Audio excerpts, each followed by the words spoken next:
आते हैं और गया को ज्ञान और मोक्ष की धरती कहा गया है। गौतम बुद्ध जी को भी ज्ञान यही मिला। इस बार ये उम्मीद है बदलाव का बटन दबेगा। बिल्कुल।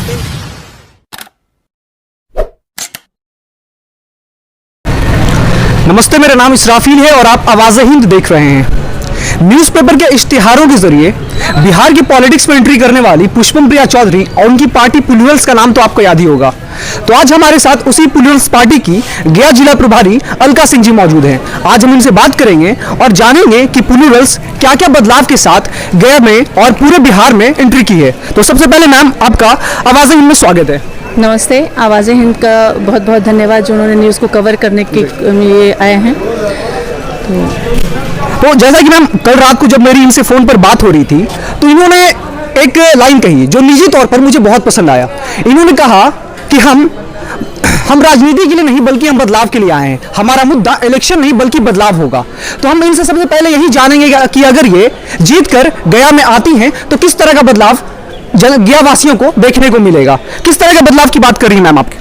जी, सबसे पहले तो जिस बात की आपने बोली कि आपकी ये बात मुझे बहुत अच्छी लगी जी। तो इलेक्शन और राजनीति तो बहुत दूर की बात है। हम तो एक शिक्षिका हैं और समाज सेविका हैं। तो सबसे पहले तो लोगों को हम ये अवेयर करवाना चाह रहे हैं कि आप जिस बटन को दबा रहे हैं उसको दबाने का, उसको कैंडिडेट को चुनने के पहले आप ये ज़रूर सोच लें कि अगला 5 साल ये आपको क्या देंगे। तो अगले 5 साल आप उन्हीं के भरोसे अपनी ज़िंदगी को बिताने वाले हैं। तो आप उनको चुनने के पहले इस बात का ज़रूर ध्यान दें। तो ये एक अवेयरनेस कैंप की तरह है मेरे लिए कि जागरूकता फैलाना है, जन जन को जागरूक करना है कि इलेक्शन हमारे लिए कितना ज़रूरी है और एक वोट की कीमत क्या होती है। तो इस बात की आप गारंटी देती हैं कि अगर आप वापस आएंगी तो गया वासियों को बदलाव देखने को मिलेगा? और भी पार्टियां हैं, कहीं उनके तरफ है तो कुछ? जी बिल्कुल नहीं। और पार्टियों की तरह वो क्या करते हैं नहीं करते हैं हम नहीं कह सकते, पर इतना ज़रूर कहेंगे कि बार बार इस बात को नहीं दोहराएंगे कि हम क्या हैं, शिक्षिका हैं। तो झूठ बोलना मेरी आदत नहीं है। सच बोलना और सच्चाई की राह पे चलना बच्चों को सिखलाते हैं। तो अगर जुड़े हैं तो समाज को बदलने के लिए ही जुड़े हैं। पुष्पम प्रिया चौधरी के सोशल मीडिया हैंडल से हमें ये जानकारी मिली है कि आप जो हैं गया सदर यानी गया टाउन के उम्मीदवार हैं। तो आपसे हम ये जानना चाहेंगे कि एज अ नागरिक, अगर आपको हम एज अ सिटीजन देखें गया के, तो गया वासियों को क्या क्या चीज़ें मिलनी चाहिए थी जो अब तक मिली नहीं? इस सवाल का जवाब आपको एक गया की नागरिक के तौर पर देना है। जी बिल्कुल।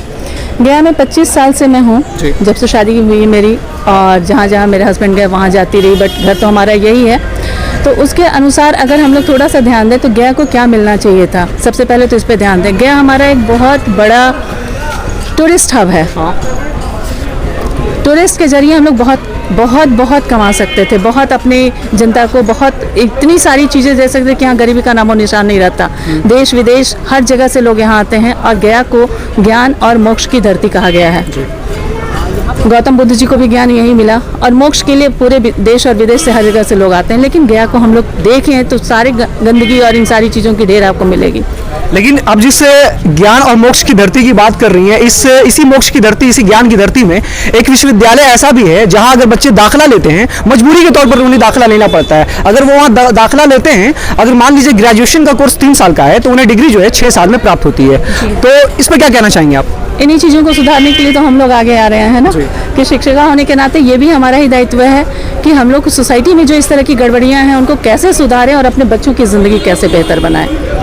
आप इस चुनाव के गया टाउन से उम्मीदवार हैं, तो आपसे मैं ये जानना चाहूँगा कि जो जनता है आपको वोट करेगी, अगर वो आपको वोट करती है तो उन्हें ये जानने का पूरा हक है कि वो जिन्हें वोट करने जा रही है उनका बैकग्राउंड कैसा, एजुकेशन बैकग्राउंड, और मतलब इससे पहले वो क्या करती थी, कहाँ थी, इन सब चीज़ों के बारे में आप बताइए।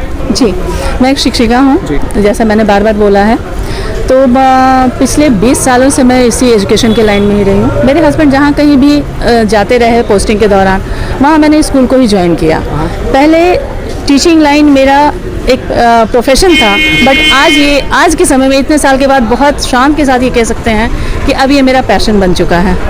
तो जो पैशन आपके नस नस में दौड़ रहा है, आप उसके साथ कभी भी गलत नहीं कर सकते हैं। और मुझे नहीं लगता है कि हम किसी भी गलत काम को करने के लिए जुड़े हैं। पॉलिटिक्स आज के समय में बहुत गंदी चीज़ लोगों का मानना है, बट यही वो चीज़ है जो ज़िंदगी के हर रूप में प्रभावित करती है।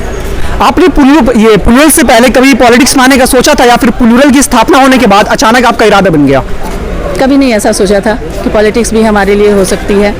लेकिन मैडम पुष्पम प्रिया चौधरी जी के विचारों से इतना ज़्यादा प्रभावित हुई कि जब एक अकेली लड़की पूरे बिहार को बदलने के लिए बाहर से पढ़ाई करके लंदन की दुनिया को छोड़कर आ सकती हैं, तो हम जिस गया में रह रहे हैं, जिस बिहार में रह रहे हैं, तो हमें तो उनका साथ देना ही चाहिए। और अगर आज हमने साथ नहीं दिया तो फिर किस मुंह से हम कल को ये कहेंगे कि हमारी पॉलिटिक्स बहुत गंदी है, सरकार कुछ नहीं कर रही है। हमने क्या किया? तो यानी आप ये कहना चाहती हैं कि प्लूरल के जरिए आपको एक अपॉर्चुनिटी मिली है, मतलब आपको अपने जिस क्षेत्र से आप आती हैं उसको सुधारने की। जी हाँ, अपॉर्चुनिटी ही इसको कहेंगे, क्योंकि अगर आज कोई बदलाव के लिए आया है तो हम सबों को उनका साथ निस्संदेह रूप से देना चाहिए।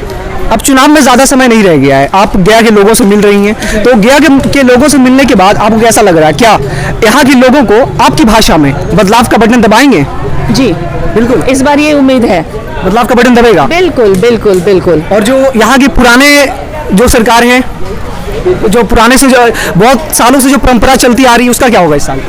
इस बार तो हमारा स्लोगन ही है, जात पात की राजनीति नहीं करनी है, सिर्फ विकास का बटन दबाना है और रोजगार को मौका देना है। कोई संदेश जो आप हमारे जरिए गैर वासियों को देना चाहें? फिर वही कहेंगे कि ईवीएम के बटन को दबाने के पहले जरूर सोचिएगा कि अगला 5 साल इसका आपके ऊपर क्या इफेक्ट पड़ेगा। और आज तक हम लोग जैसे अपने आप को ये कहकर सांत्वना देते आ रहे थे कि हमारे पास कोई विकल्प नहीं है, अब आपके पास प्लूरल्स नाम से, मैडम पुष्पम प्रिया चौधरी जी के नाम से और अलका सिंह के नाम से एक बहुत अच्छा विकल्प है। अगर आज भी हम लोग इन चीज़ों को नहीं चुनते हैं तो हम इसको अपनी दुर्भाग्यता ही समझें। तो एक आखिरी सवाल, फिर हम इस चर्चा को समाप्त करेंगे। सवाल ये है कि क्या गारंटी है कि प्लूरल चुनाव जीतने के बाद फिर से जनता के बीच वापस आएगी? सर, हम जनता के साथ ही हैं, जनता के बीच ही हैं और जनता के बीच ही रहेंगे। ये चीज़ें तो सब कहते हैं। नहीं, हम कहते नहीं, हम करके दिखलाएंगे। हमने सबों को यही बोला कि 1 महीने बाद हम फिर आएंगे, चाहे जीते या हारें। जीत गए तो आपके लिए कुछ करने आएंगे और हार गए तो आपसे ये पूछने के लिए आएंगे कि फिर आपने इस समय क्यों नहीं सोचा था। आपका बहुत बहुत धन्यवाद, आपने अपना कीमती समय हमें दिया। अभी आप आवाज़े हिंद के जरिए प्लूरल की अलका सिंह को सुन रहे थे। मेरा नाम इसराफिल है, कैमरे के पीछे आमिर थे। बहुत बहुत शुक्रिया।